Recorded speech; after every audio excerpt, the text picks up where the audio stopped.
Good evening. This is Maestro Patello with the Dawn of War 2 Retribution Elite modcast. Today we have a 1v1 on Calderis Refinery. Our first player today is Tex, playing as the Eldar Farseer. The Farseer is an Eldar support hero. She fights in melee, but she focuses a lot more just on supporting with her spells, buffing, debuffing, and in some cases disabling. Tex's opponent is none other than Kvek, playing as the Orc Kommando Nob. Kommando Nob is a sneaky orc, who can infiltrate, go invisible like that, and then come out of infiltration with a variety of tools like bombs, guns, knives, etc. Alright, so we got Tex, the legend, great player. We can probably expect some great things from him in this replay. And then we got Kvek. Kvek is a guy who has definitely been grinding out a lot of matches against a lot of good players, playing a lot of 1v1. He's probably getting pretty damn good at this game himself, so maybe we'll see some pretty cool things from him too. Right now he's got his Kommando Nob running around infiltrated, probably going to open fire on those Dire Avengers and force them off pretty quickly. I mean, we just saw, look at how quickly one of those Dire Avengers died. The Kommando Nob does have 34 DPS piercing coming out of his starting Twinling shooter. He also has 100% fire on the move. And with that, the Kommando Nob is very, very good at harassing and bleeding infantry-based squads like Dire Avengers, Guardsmen, Shooter Boys of other Orc players. Very, very good in that role, especially since he can do it just coming right out of infiltration. He can expect to put himself in cover, catch his opponents when they're out of cover, and he can really bleed opponents and do a lot of damage that way. Now we're seeing Tex do one of those things that he likes to do, and more often Noisy does it. Kind of getting a long tier 1. I think this will probably be a long tier 1 since he got 3 Dire Avengers already. And he chose to get 3 Dire Avengers. He did not, so far he has not upgraded any one of them to the Dire Avenger aspect. And there's some risks associated with that. Obviously the reason he wants to do that is to save that power so that he can get out the Shuriken Cannon very quickly, while at the same time having 3 Dire Avengers. And having all the ranged firepower that comes from having 3 Dire Avengers. Nevertheless, some of the risks associated with that, we already see some of the risks. Right now, his Dire Avengers are kind of losing to those Shooter Boys, and they're also bleeding from it. I mean, these Dire Avengers, they do cost 27 requisition to reinforce per model, which is quite a bit considering right now the Dire Avengers only have 100 health per model. This Kommando Nob right here, potentially in a little bit of trouble, but I believe he's actually using the Commando's Infiltration Global to infiltrate the Kommando Nob so that he cannot be seen on retreat. Otherwise, Tex already has some units in the retreat path, and with only about 29 health, 28 health, if he could see the Kommando Nob, he definitely would have been able to take the Kommando Nob out in retreat. So this is a trick that I specifically see Kvek doing, and it's pretty nice. More often people would use that global as a way of ambushing with an infiltrated unit, like infiltrated Slugger Boys. Here Kvek is using it as a way of saving his ass. If he has a unit that's in retreat and will probably die in retreat if he does not infiltrate it, he actually uses that global to save that unit. In this case, he's spending whatever red that global cost to save the 250 requisition he would have to spend to get his Kommando Nob back if his Kommando Nob went down, which I personally think is actually very, very worth it. Now Tex, meanwhile, he does definitely have a long tier 1 build, 3 Dire Avengers into double Guardian weapon teams, and he still does not have the Dire Avenger aspects on his Dire Avengers. So he's got a lot of ranged firepower coming out of these Dire Avengers, but they're also very, very squishy at this point. Especially if we see Shooter Boys right now. The Shooter Boys are going to be doing more damage. Their damage is going to be concentrated really in just 2 models. And they actually cost less to reinforce despite having more health per model. Here we actually have another, more infiltration. We have an infiltrated Pain Boy. So sometimes one of the things you just come to realize just watching replays and watching them closely is recognizing little details that maybe you didn't know before.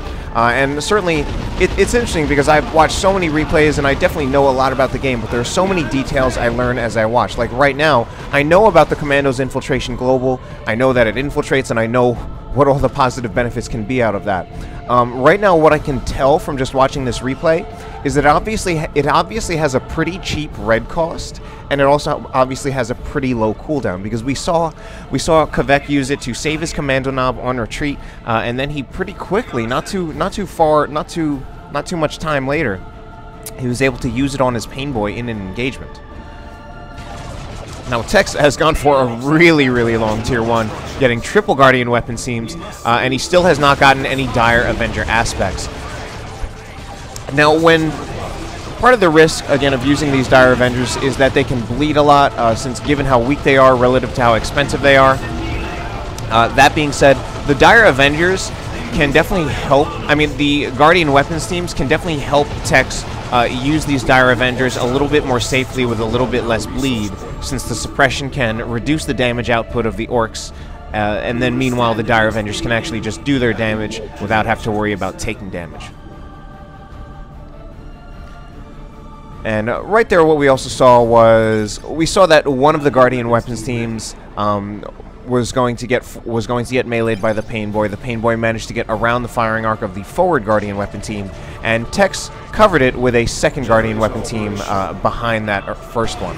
And that's actually a very classical Eldar play, and by classical I basically mean for as long as Retribution has been out, because that's as long as my knowledge extends. I did not play this game back in Chaos Rising or Vanilla. We're going to see some infiltrated Sluggo Boys coming for a flank on this Guardian Weapon team.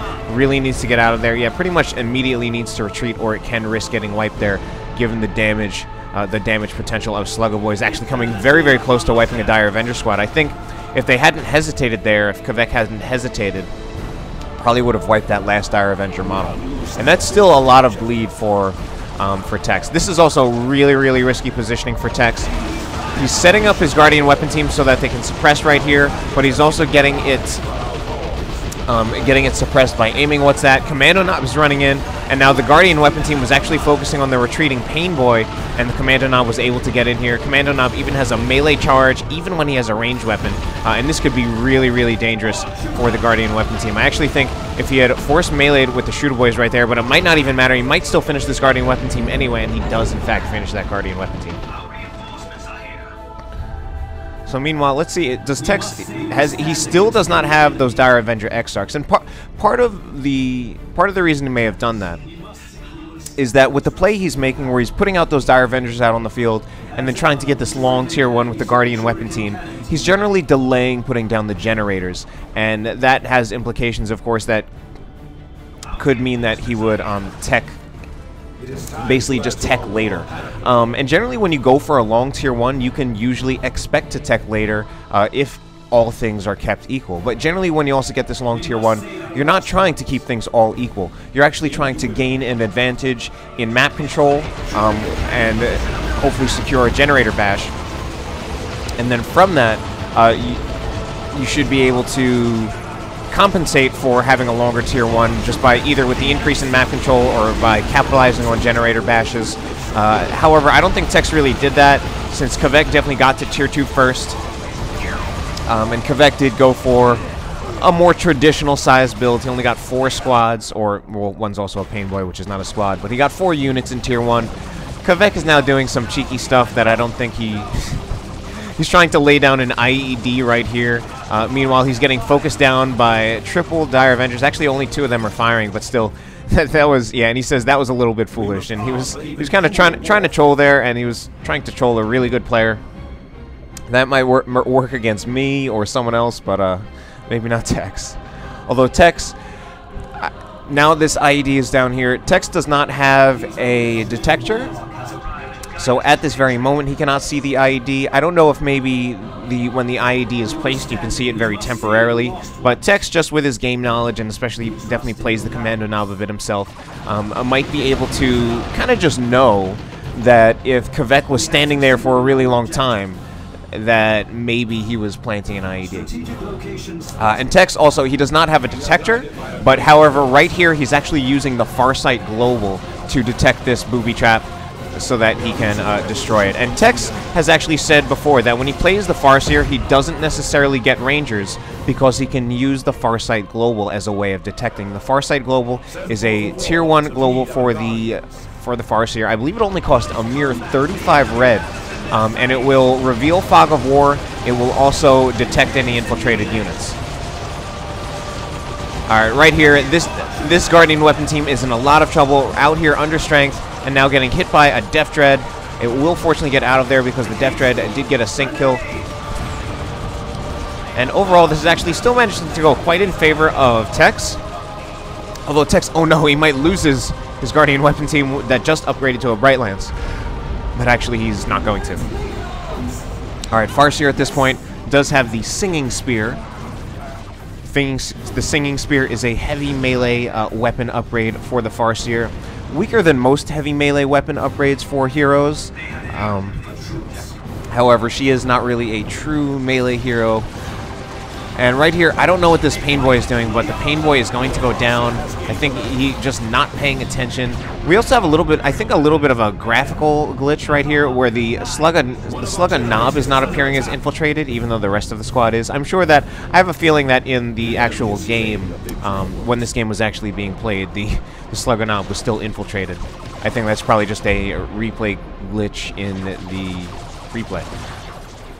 Tex now going for Warp Spiders. I generally like to say that Warp Spiders are a very safe purchase for Eldar come Tier 2 for a lot of reasons. Wow, this Death Dread just barely got out alive from this Guardian weapon team shooting at very long range. If you saw very briefly what the firing arc was for that Bright Lance, it is an enormous firing arc, especially if the Farseer is using the guide ability, which he probably was right there, especially considering how much damage that Death Dread took.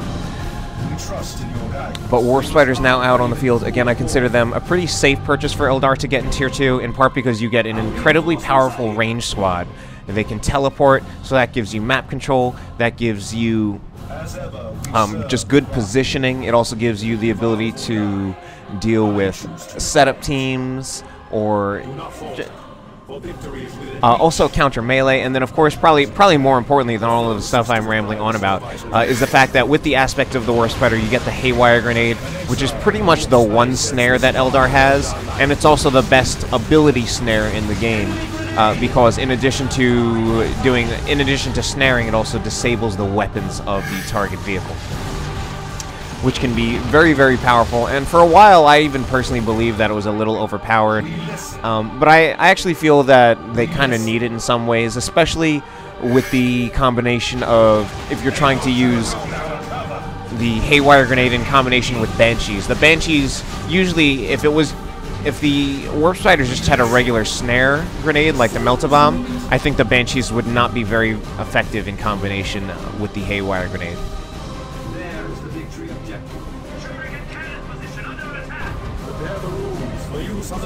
And the Shuriken Cannon, oh, right here, I was wondering why it was under attack, but it must have gotten blown up by an IED and actually came pretty close to dying.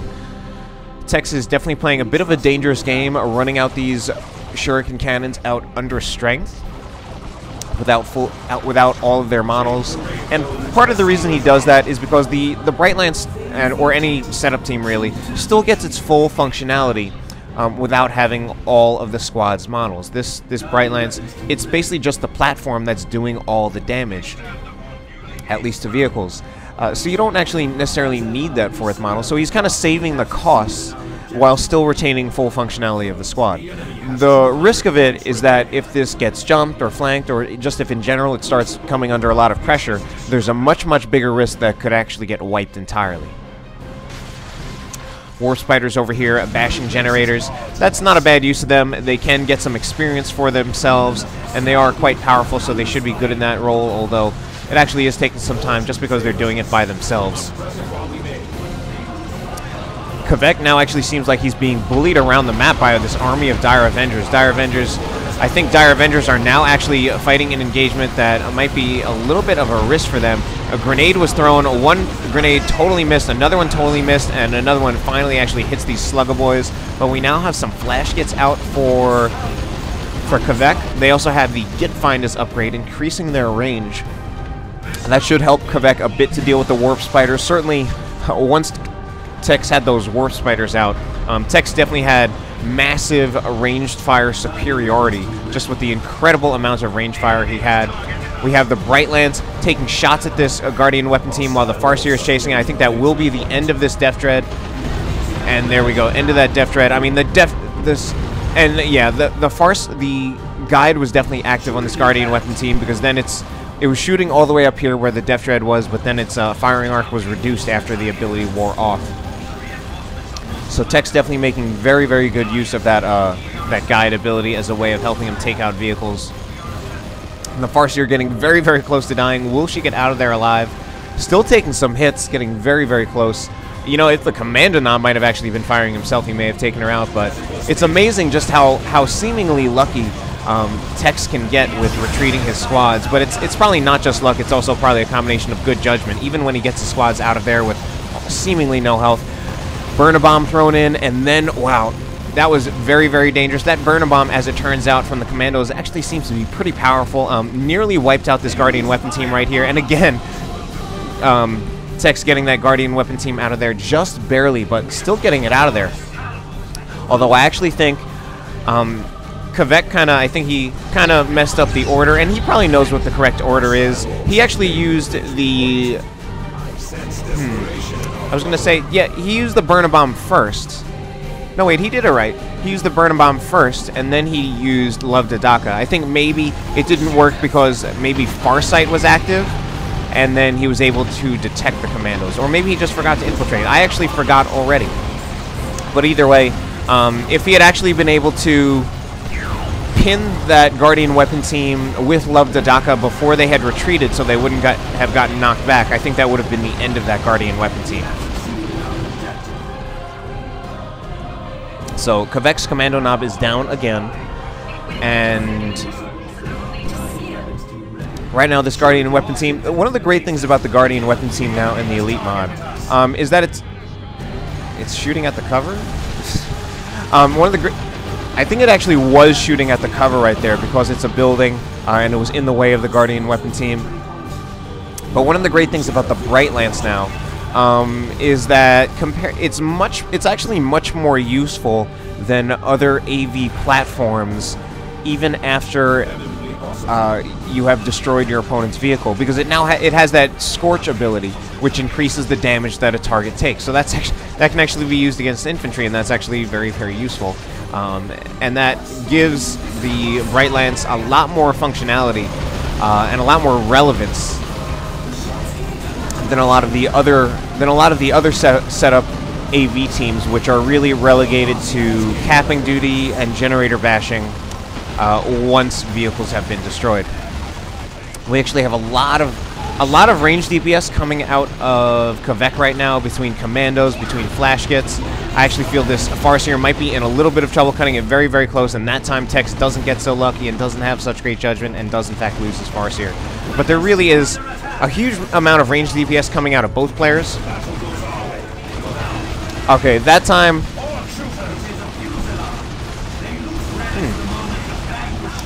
That time the Commandos actually threw a stun bomb, and they're actually overextended their welcome a little bit. Now they're on the losing end of all the range damage. Ooh, and I didn't even realize that Kvek lost one of his shooter boys. Also, very mysteriously, Kvek actually got a weapon upgrade for his Kommando Nob, and he actually got the Assassin's Knife, and that is actually a very curious upgrade because he just gave up that very, very powerful twin-link shooter. But he does get that Guardian weapon team right there. Kvek gave up that very, very powerful twin-link shooter for a melee weapon when he has a massive amount of melee to deal with. I mean, I guess on the bright side, since the Kommando Nob is an infiltrating hero, he should be able to infiltrate, and then he can infiltrate and be able to actually tie up range squads. But there's still so many other range squads that I feel like the Kommando Nob is just going to get focused down a lot trying to chase things down in melee. One benefit that he could have from the Assassin's Knight, however, is that Trip-a-Shot ability. That's something new to the Elite mod. The Kommando Nob will actually shoot a bullet from his little slugger, the slugger referring to the gun rather than the knife. And it will actually knock back a single entity. So he could use that as a way of controlling the Autarch, as a way of controlling the Farseer. He can also use it as a way of nullifying the Guardian weapon team by knocking over the lead model. Now, the Kommando Nob is an infiltrating hero, but we see that Tex right now is making pretty liberal use of the Farsight Global, and that actually makes me feel like the Commando purchase may even not be so great. Well, you know, I mean, the Commandos can still certainly do a lot, even when they're not infiltrated. They are tougher than regular shooter boys at level 1 even, and they actually do a lot of range damage. They actually do a lot of range damage. I forget exactly, but I think it might be 18 DPS per model, and 18 times 5 is pretty damn good if you think about it. So Commandos actually are a high-range DPS squad. In retail, this was nullified a little bit by them having the range of a Flamer, despite having apparently the same shooters that shooter boys have. However, in Elite, their range was changed so that they do have standard range, allowing them to just function as a good ranged unit. So we do have some infiltrated Slugger Boys. Farsight Global must be on cooldown right now, but they did go after the Warp Spiders, and the Warp Spiders just going to teleport out of there. As it is, Slugger Boys might go down. It is coming very, very close, but Kvek does manage to get them out of there. And we now have a looted tank out on the field, which actually could be a little bit of trouble for Tex. Tex did lose his Bright Lance, so he's probably going to have to upgrade this Guardian Weapon team to a Bright Lance. I think now that he sees that Guardian Weapon team, he probably should get the Bright Lance pretty much now. And then he might even be able to have it ready by the time that the looted tank actually drives into this firing arc. But right now, Tex is not doing that. Maybe he's got other plans. Maybe he's just reacting a little slowly.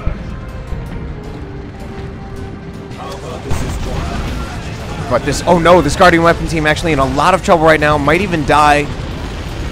Alright, I think it's actually just fine, but still close calls. Very, very close calls. Might die anyway. Wow, very, very close call. And so again, Tex just managing to get that unit out of there in such a close call. I swear it's part luck, part really, really good judgment and game sense that a lot of people don't have.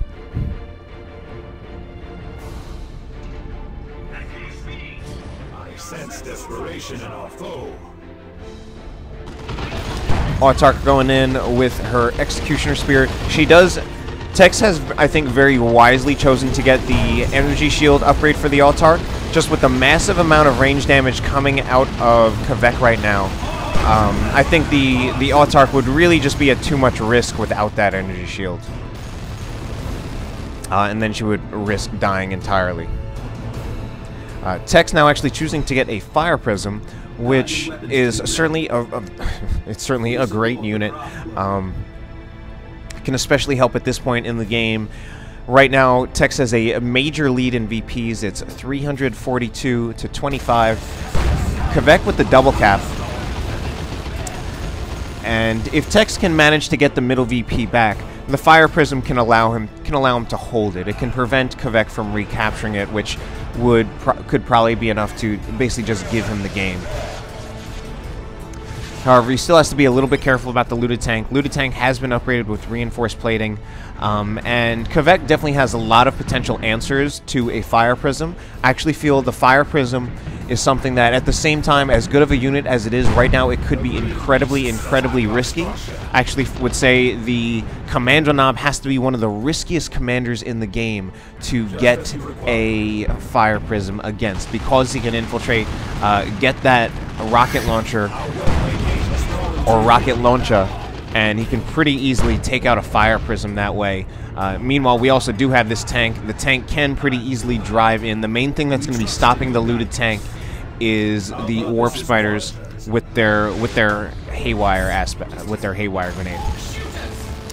Because generally, the Fire Prism has an advantage against tanks as long as it can stay back behind the Eldar army, when it can rely on a friendly haywire to snare a tank, so that the Fire Prism can just shoot at the tank uncontested.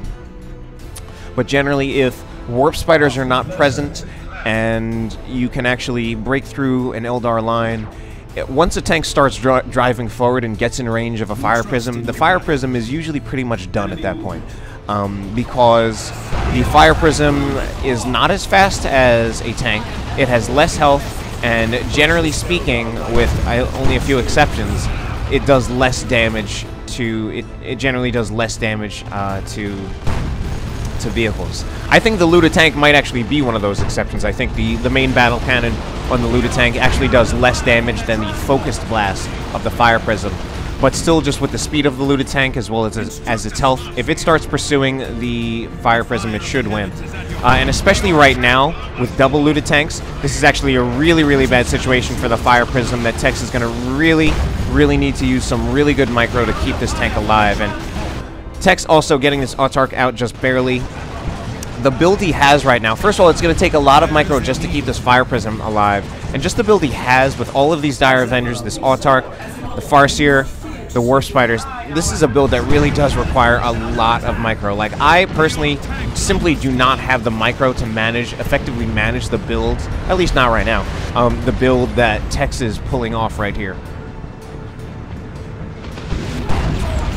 Because he just can't afford really anything. He can't afford either one of those tanks getting too close. And Kvek just has so many things that he can use to counter this Fire Prism. Between commandos, which have a Kommando Nob with a rocket launcher. We have this Kommando Nob, who is dead on the floor here, but he was upgrading to get the rocket launcher as a way of dealing with this Fire Prism. Tex, meanwhile, actually getting a second Fire Prism, and if we notice, I mean, he's got a ton of squads right now. He's got his Farseer. He's got six units in the roster panel. He's got one Fire Prism and then another. So right now he's got 9 things to control. And he is unfortunately backed up all the way into his base. And he chose to get these double Fire Prisms. I even wonder if something like an Avatar, you know, the problem with an Avatar is that it would get definitely focus fired a lot while trying to chase things down, and also getting kited a lot by Luda tanks. But at the same time, the Fire Prism play is kind of forcing Tex to back up, and consequently he's losing the field. He needs to back up so that he can keep his Fire Prisms alive against these Luda tanks. Although there are definitely things that an Avatar would not be doing as well as these Fire Prisms. An Avatar might have actually allowed Tex to actually push forward rather than getting pushed back. And Tex is now in a bad position, despite the VP lead that he had. When your opponent has a triple cap against you, that's actually a really dangerous situation, because if you don't rectify that quickly enough, you will probably lose the game. And that was actually a very nice play. We had the Armor of the Assyrian upgraded on the Farseer, and she used the Time Field ability to slow down that Luda tank, and then it couldn't move fast enough to get away from these focused blasts from the Fire Prism. So one Luda tank is down, and suddenly Tex is in a much better position, actually choosing just not to get a Bright Lance on this Guardian weapon team. And now Tex is suddenly looking very strong, but he still has to worry a lot about this Guardian, about this this Kommando Nob right here. But I think the Kommando Nob might be Kvek now just getting a little too desperate to try to take out this Fire Prism. One of the other good, wow, and the rocket launcher actually did area of effect damage to these Fire Prisms. But yeah, so Kvek right there used the grappling hook ability, which comes from, I believe, the Beta Combat Kit. And he was able to use that to fling the Kommando Nob back there, and he was trying to finish off that Fire Prism. But one of the benefits for going for this triple Dire Avenger build, aside from all the ranged firepower you get, is all the repair support that you get.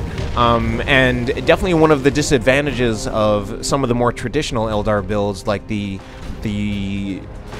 Dire Avenger Banshee into double shurikens, or the 1-1-1-1 build, is that you don't get a lot of repair support for that. And Tex, meanwhile, here, still getting kind of lucky and having good judgment, getting his Autarch out again, just barely. Alright, I thought that was a really good game. Hope you enjoyed it.